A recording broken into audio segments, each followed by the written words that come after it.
I know this guy does not like Cormier, all right? He can't stand Daniel Cormier.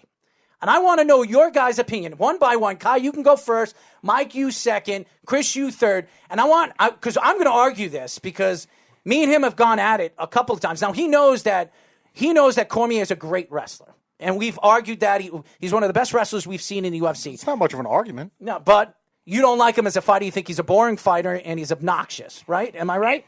Yeah. All right. So I want to know you first, Kai. Going into this fight, and this is a pretty good card. It's not a great card. It's a pretty good card. Dana White's trying to figure something out. Maybe there's a mathematical equation for the UFC, and maybe it'll pop out of you-know-what in the near future. Or if it doesn't, he could drop a deuce and hopefully find something in the deuce. But, Kai, what do you think about this fight?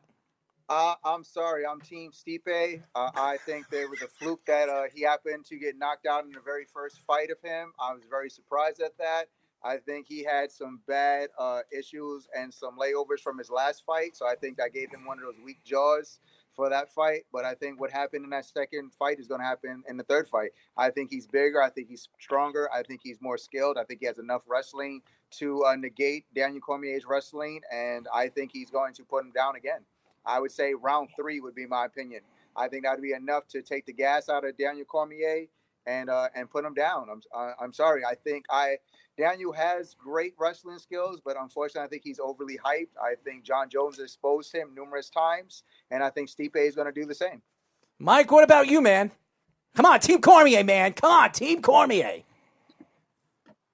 Yeah, I don't go for Cormier, really, man. I'm sorry. I'm a wrestler, too. There he goes. There's his friends. So here's we're looking at it. We all know Daniel's really good in the tight clinch. He's got really good power shots in the clinch. He needs the clinch. If he doesn't get that clinch off and Stipe keeps it long like he's supposed to, then Stipe has got the fight. Now, we all know that Stipe can negate his wrestling, Cormier's wrestling, because we've seen it. Even Cormier spoke on it. When he grabbed Stipe's leg, he knew he could, counter-wrestle him. So as long as he doesn't get caught up playing Cormier's game, getting into the clinch and getting short power shotted and leaned on, I think Stipe will come out on top. I'd probably say third or fourth round as well. All right, Chris, are you going to be on my side, or are we going to have a 3-on-none or 4-on-none against me, man? Because I need a partner here. How about you? Do you think Cormier has a chance in this fight? I hate to say it, but you're flying solo on this one.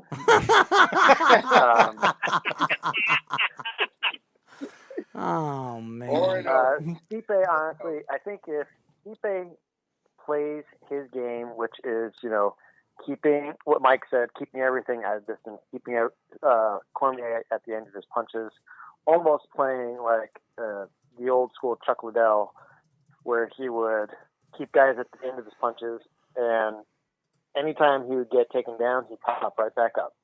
I think that's what's going to happen this time.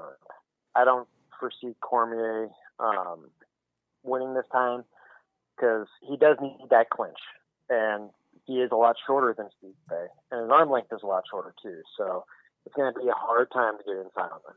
So out of all of you guys, none of you are taking Cormier's side. This guy was an all-time champion. This guy held the belt not once but twice, the heavyweight title. And everybody just don't want to go on the wrestler's side because Stipe is the power puncher. He's the guy that can stand up. Now, what happens if Cormier takes him to the ground? That's what I want to know. And Mike, you and Kai, and you too, Chris, are guys that like to take people on the ground and dominate on the ground. You're going to honestly tell me a Greco-Roman wrestler, a top collegiate wrestler who has dominated an Olympian takes a guy as strong as Stipe on the ground, he can't win this fight. I absolutely believe he can win this fight, and I know this is going to be a very boring fight. He's not going to stand up with Stipe because the last time he stood up with Stipe, he got knocked out. So why would he stand up against a guy that he knows he can get knocked out from? So I beg to differ. I think Cormier early in the fight is going to try to dominate on the cage. He's going to use his strength, use his body to torque him to the ground and dominate him and put his weight on the body. Did you see how heavy he was in this fight? Did you guys see how heavy he was?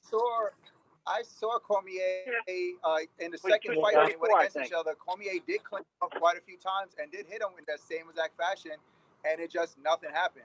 And I've actually seen Stipe take the wrestling advantage to Cormier. And also when Cormier got him to the floor, he didn't really keep him down there for a very long time. And it only happened in the round 1 of the first fight, if I remember.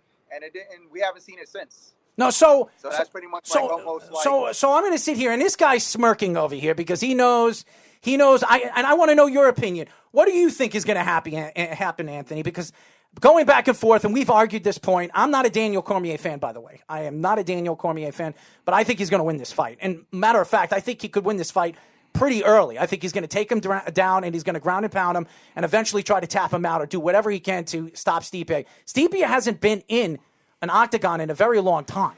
He hasn't been since he fought Daniel Cormier. Am I right?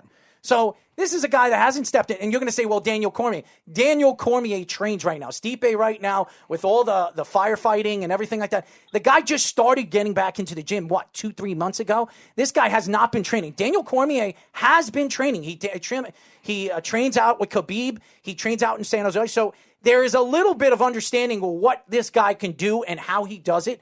I beg to differ. I think that this guy is absolutely ready for this fight. I think he's going to beat Stipe, and I still think he's going to retire after this fight. I absolutely believe he's not going to, even if he wins this fight and he gets the belt from him, he's not going to hold the belt. He's going to retire again. He wants to prove that he could beat Stipe twice out of the 3 times he fought him.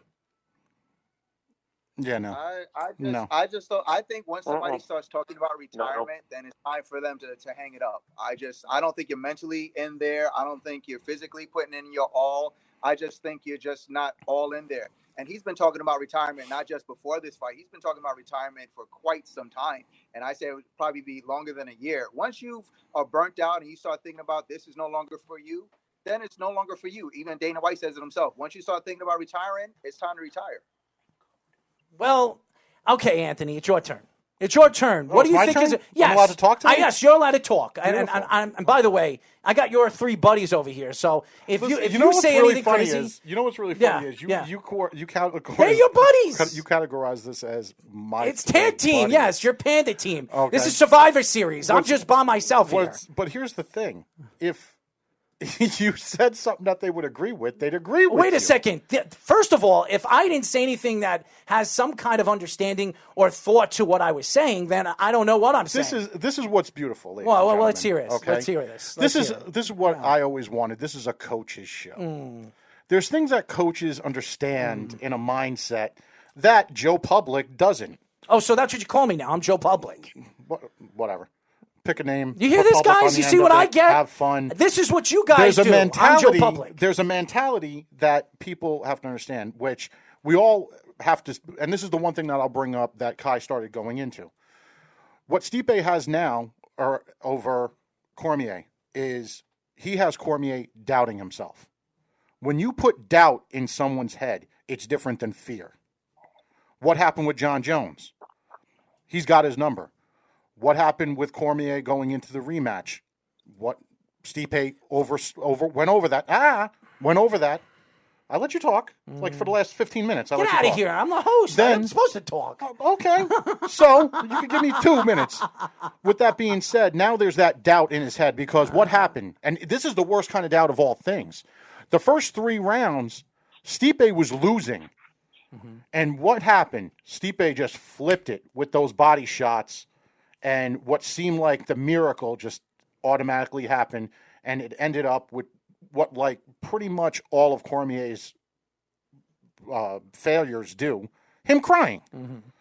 And he's going to be crying again tomorrow, roughly at, like, 1:30.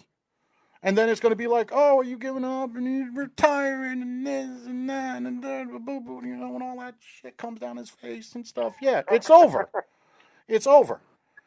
If he wins, great.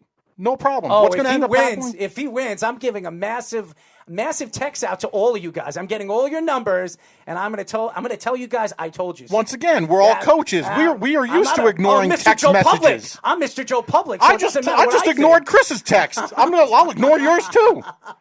It's plain and simple. Oh, you listen to this, Chris? Now you should have taken my side, here's buddy. the thing. Now you should have taken my side. My 3 buddies here. Let me ask them. Nope. You can't tell me that doubt doesn't play something into someone's head when it comes to these rematches. Look at Mike. Yes. Look at Mike. His head's popping up and down. Looks like a Pez dispenser. You know damn well he's agreeing with me. Go ahead, Mike. Go ahead. Cormier's. I mean, Cormier's a great athlete, but Cormier is his own worst enemy at times. We already saw that with John Jones.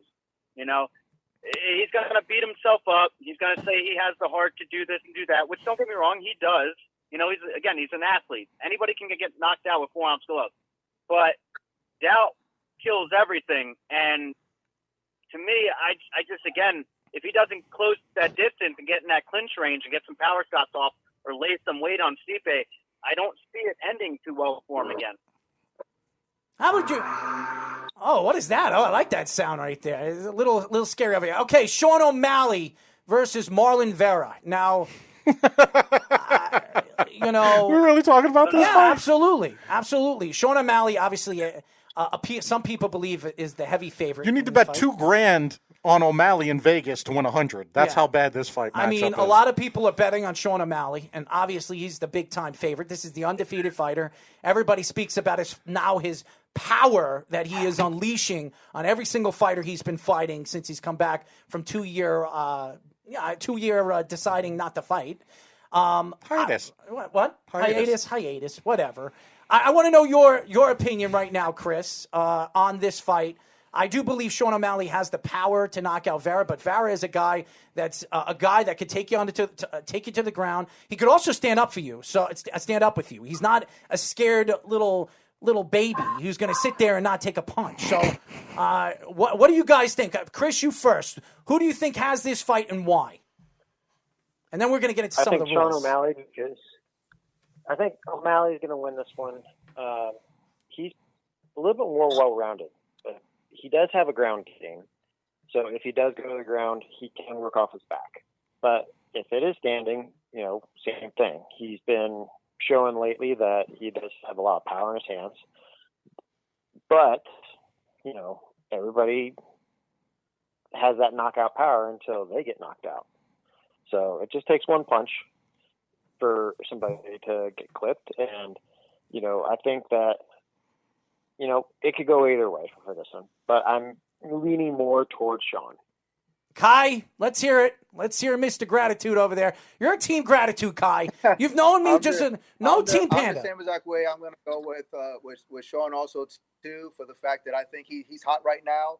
And I think that people are setting him up to be the next big thing. So I think they're going to throw the right matches for him because styles do make matches. And I think this style is playing more towards his own field and his expertise. So I think that they're giving him all the tools to get to the next level for himself and make themselves a next big star. And I think he has the power. I don't see it going past the second round. I think he's gonna lay him out like he's been doing a lot of people in the past and in his rise to the top.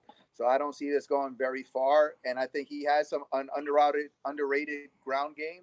But I think we're not really going to see much of it. I don't think he has the skills to get close enough to utilize that ground game against Sean. So I think he's going to do that. What they say is the touch of death that's been coined before, even with McGregor. I think he has a very similar style that way. Same thing with MVP.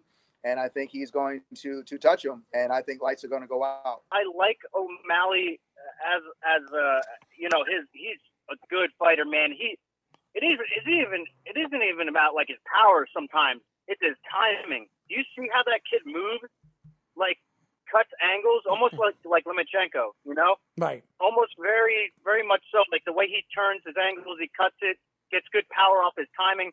It's just crazy to see. And, again, he is very well-rounded where, Cheeto, he's got a good ground game. He's got a good stand-up game. But there's just something about O'Malley's timing that if he catches you just right, man, it's scary. I like him as a fighter. I don't like his antics outside the cage, but I like him I like his style.